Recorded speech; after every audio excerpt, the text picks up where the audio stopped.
demak uskunalar qo'yib yuborilgan ichiga. Ko'ryapsizmi? Bu yerda nima desa, bizdagi ayb nima desa, biz u yerga o'sha 1 million dollarlik mahsulot sotayotgan paytda inspeksiya qo'ymaganmiz. Hozir mana aslida haqqimiz bor. Albatta, ya'ni bu yerda uchinchi tarafdan inspeksiya qo'yib biz tekshirib olishimiz kerak edi uni. Bu pulda endi unga ham pul aygan Misol uchun 1 million dollarlik mahsulotga 10 ming dollarga, 15 ming dollarga bir mutaxassis borib, neytral borib, o'shalarning ichlarini sotib olgunga qadar to'liq uni inspeksiya qilib chiqadi va xulosasini beradi. Agar o'sha xulosani biz u yerda olganimizda biz aytgan bo'lardik, yo'q bunaqa emas. Biz bundan ekonom qilib, ko'ryapsizmi? Bizda ham mana shunaqa achchiq tajribalarni orttirib borishga va kelajakda bu xatolarni qilmaslikka o'rganishimiz kerak bo'ladi. Ular kim sotib olgan shu transformatorni? Davlat sotib olganmi? Davlat o'rnatganmi? Davlat emas, xususiy kompaniyalar. Davlatga o'rnatib berganda, yo'q, davlatga emas, bu o'zini yirik ishlab chiqarish kompaniyasi bo'lgan, o'ziga o'sha metallni qayta ishlash kompaniyasi. Chunki Xitoy avtoritar davlat va ular har qanday avtoritar davlatga qattiq nazorat, qo'rquv ostidagi nazoratda ishlab chiqaradi ular narsalarni.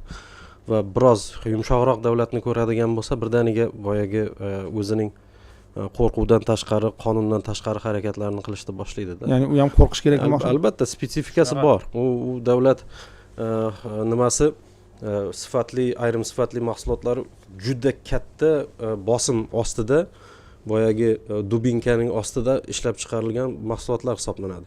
Tez aldaydi Xitoy.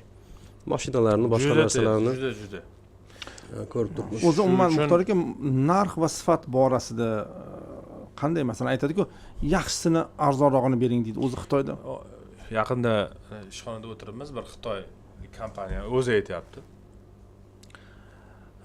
Men aytdimki, biz dedim, yaqinda mana shunaqa juda katta partiya xususiy sektorda o'sha qishloq xo'jaligi texnikalarini sotib oldik. Lekin mutlaqo bizni xohlamagan, bizga kelishmagan sifatda berdi mahsulotlarni. Shunaqa deb aytsam, endi Xitoyda shunaqa taktika borki, bizga arzonroq qilib ber desang, arzonroq qilib beradi, lekin metalli sifatidan uradi, unisidan uradi, bunisidan uradi. Bu shunaqa taktika bor deb o'zi tan olyapti. Biz bilamiz shunaqaligini. Ya'ni bu biz savdolashamiz-ku, bizga arzonroq qilib ber deydi. Xo'p deydi, nech pul qilib beray deydi. 1000 so'mlik narsani 200 so'm qilib beraymi deydi. Qilib ber desa, bo'ldi. Lekin sifat ham 200 so'mlik. Sifat ham 200 so'mlik bo'ladi. Ya'ni o'rtada o'sha tafovut shu darajadaki, shu darajada mana shunaqa sifatsiz mahsulotlarni siz keyin achchiq nima deydi, cho'nchagingizdan to'lashingiz kerak bo'ladi. Bu tajribada juda ko'p bo'lgan. Albatta bu nimani ham, korrupsiyani ham oshirib yuboradi, chunki o'rtada turadigan odamlar deylik unga 200 so'mga yasatib, senga 600 so'mga sotsa ham o'rtada jiddiy foyda ko'radi-da.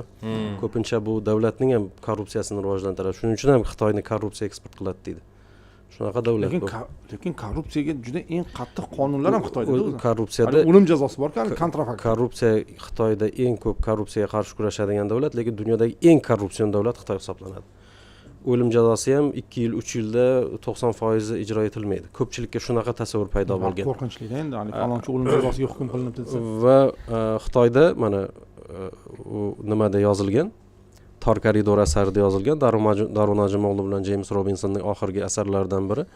Xitoyda hattoki maktabda birinchi partada o'tirishda ham o'qituvchining plastikiga pul tashab berishing kerak ota-ona. Ya'ni nima maktablarda, shuning uchun bu spesifikasini ham inobatga olish kerak. Ya'ni Xitoy albatta juda ham katta pul ajratyapti, lekin Xitoy bir vaqtning o'zida korrupsiyani ham eksport qiladi va avtoritarizmni ham eksport qiladi. Bu narsalarni afsuski u hali bizning siyosiy elitamiz ham, tadbirkorlar ham bu narsani millat manfaati, har bir davlatdan pul olib kelayotgan paytingda shu davlatning rejimini ham eksport qilayotganingni unutmaslik degan narsalar u 20-chi masala ham emas.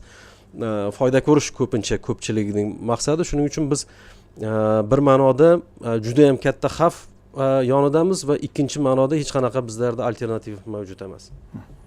Buni esingizda bo'lsa, Tramp ham aytib o'tdiki, Xitoy tadbirkorlari chet elga borsa korrupsion demak kelishuvlardan foydalanadi bizda foydalana olmaymiz biza. Shuning uchun biza ham chetga chiqqanda o'zini O'zi- tutuqsiz gaplardan birida Tramp. juda g'alati Nimani gapirdi. bekor Ya'ni qilamiz ruxsat- dedi-ku. ruxsat berib yubordi. Ha. Ya'ni Amerika tadbirkorlari chet elda pora berishi endi jinoyat emas degandek bir gapni aytdi. nimani bekor qilamiz dedi. O'sha hujjati Qonun. bor edi ularda.